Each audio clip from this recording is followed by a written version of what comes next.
Em nosso estudo de hoje, a lição 8 do livro Alma e Luz, e tem por título Mortos.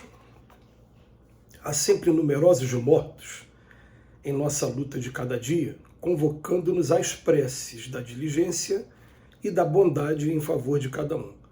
Mortos que sofrem muito mais que os outros, aqueles que julgais sentenciados à cinza e à separação.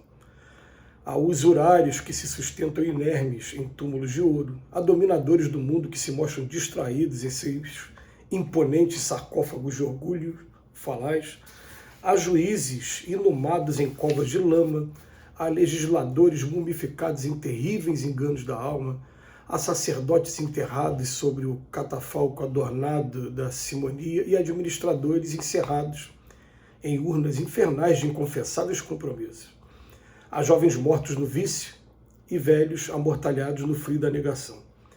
Há sábios enrijecidos no gelo da indiferença e heróis paralíticos sobre a essa de fantasias e ilusões.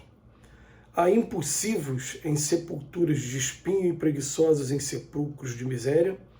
Se proclamardes a verdade perante todos eles, almas cadaverizadas no esquecimento da divina lei, de certo, responder-vos-ão com a inércia, com a ironia e com a imobilidade. Para eles pronunciou o Senhor as antigas palavras, que os mortos enterrem os seus mortos. Procuremos a vida, descerrando nosso coração ao trabalho incessante do bem infinito. Porque na realidade só aquele que aprende e ama, renovando-se incessantemente, consegue superar os níveis inferiores da treva, subindo vitorioso ao encontro da vida verdadeira com a eterna libertação. Quando a gente vai falar em morte, normalmente a gente julga a morte do corpo físico, esgotamento dos órgãos. Mas a gente ouve os espíritos falarem em morte espiritual. E a gente vai confessar que a gente teve uma certa dificuldade de entender isso no primeiro momento, porque a gente aprende que o espírito é imortal, ninguém morre. Então é claro que essa morte ela está tendo um significado diferente.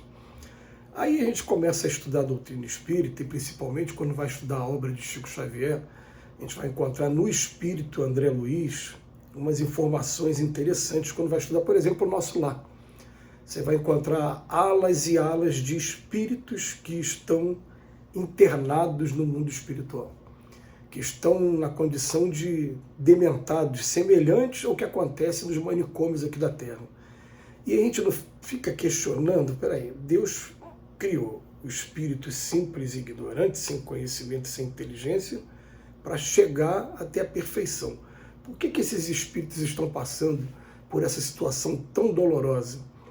Porque são momentos em que a lei de causa e efeito nos chama a responsabilidade dos nossos atos, e são momentos em que a gente precisa passar para que a gente solidifique de alguma maneira o aprendizado do mal que a gente pode fazer, para que a gente evite daqui para frente a continuar cometendo esses mesmos atos. Então tem um momento que chama a atenção, aí eu não vou entrar muito em detalhes, vou deixar para que cada um pesquise. Mas me lembro de um momento no Nosso Lar, por exemplo, que o André Luiz vê uma pessoa, como se fosse num leito, na cama, dormindo, que nunca ele esperava que fosse acontecer do outro lado da vida, e quando ele chega perto para ver como é que está o estado daquela pessoa, ele se dá conta de que aquela pessoa está mergulhada em grandes pesadelos. O que é? É a consciência culpada que está fazendo isso com esse espírito do outro lado da vida. E ele está ali numa posição de repouso, de tratamento, sendo observado, tendo o momento certo para ser tratado, e até aqueles espíritos que estão ali cuidando dele, como se fossem os enfermeiros e os médicos daqui da Terra, eles ficam exatamente como os enfermeiros e os médicos daqui da Terra, procurando dar todo o suporte, mas sabendo que a palavra final não depende deles, depende da providência divina. É sempre o momento de Deus para cada um. Então eles ficam ali torcendo, esperando o momento certo, até que possa despertar aquela pessoa para a realidade de novo e possa estar promovendo novas oportunidades de aprendizado para aquela pessoa. Mas aí a gente vai começar a entender o que é o conceito de morte espiritual. E o Emmanuel hoje, ele, para não entrar muito nesse lado espiritual que às vezes as pessoas não compreendem, ou poderiam achar que se trata de ficção literária, ou qualquer coisa que vale. Ele vem falar de mortos aqui da terra mesmo. Mortos, o que é mortos? Porque estão se comprometendo muito com a lei de causa e efeito, e quando desencarnarem vão ter o resultado daqueles atos que praticaram. Então eles botam aqui, mortos que sofrem muito mais do que outros, do que aqueles que julgassem sentenciados à cinza e à separação. Aí ele fala do usurário, começa a falar pela usura, aqueles que estão presos ao patrimônio material aqui da Terra, esquecendo que o principal patrimônio mesmo, aquele de verdade, que nunca o ladrão e as traças vão alcançar, está aqui na inteligência, está aqui no coração do sentimento. Então, esses continuam presos no mundo espiritual ainda, ao patrimônio, não conseguem desencarnar. Engraçado, eles morrem aqui no corpo físico, mas continuam aqui tendo dificuldade de desapegar. A gente convida aí a quem se interessar no livro No Mundo Maior, de André Luiz, no penúltimo capítulo do livro, André Luiz, enquanto o avô dele, uma condição terrível no plano espiritual, ainda procurando defender o seu ouro, que é o patrimônio, né, de muitas épocas, e agarrado à lama, achando que vão roubar o ouro dele. Isso no mundo espiritual, que situação triste. Aí depois vem dominadores do mundo, que se mostram distraídos em seus imponentes sarcófagos de orgulho, dominam aqui o mundo.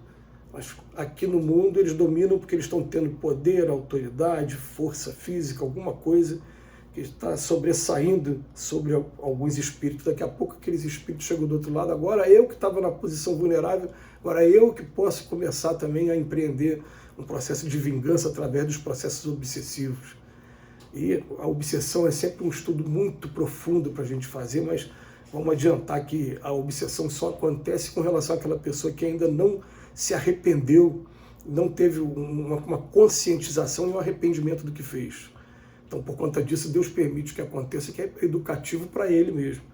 Aí depois fala, há juízes inumados em covas de lama. Quantos espíritos estão aqui do outro lado? Eu prejudiquei por dinheiro, por favores pessoais, alguém através das minhas sentenças. O que acontece? Eu vou ter aquela pessoa, além daquela pessoa que foi condenada por mim, os espíritos familiares dela, anjo da guarda dela, todos ali lamentando a minha atitude, e alguns ainda que não atingiram o nível de perdão, empreendendo também ataques que vão promover realmente a morte espiritual.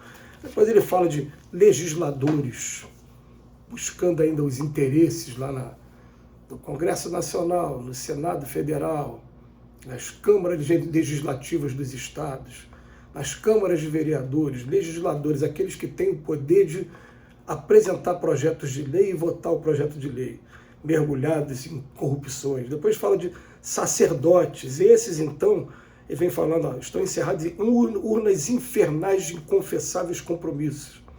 Esse a gente conhece bem, porque a gente entende que estamos agora no Brasil, coração do mundo, pátria do Evangelho, porque já nos desviamos muito de religiões, compromissos religiosos no passado, agora está tentando acertar. Depois fala, jovens que estão mortos no vício, estão escravizados, é um cárcere sem grades tremendo. E velhos também amortalhados no frio da negação. Espíritos que estão vivendo a idade da senilidade e estão ali sem amparo. Sábios enrijecidos no gelo da indiferença, impulsivos em sepulturas de espinho. E o Emmanuel, depois que ele fala sobre isso, ele fala, é para esses que Jesus falou mesmo, deixar os mortos o cuidado de enterrar os seus mortos. Porque nós temos que procurar a vida discerrando o nosso coração, o trabalho incessante do bem infinito.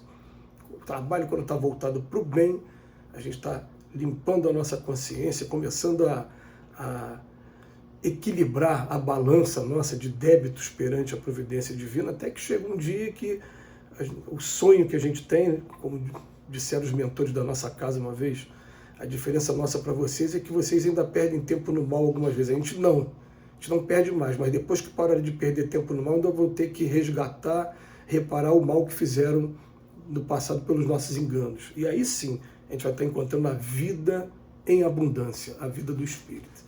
Que Jesus nos abençoe hoje e sempre.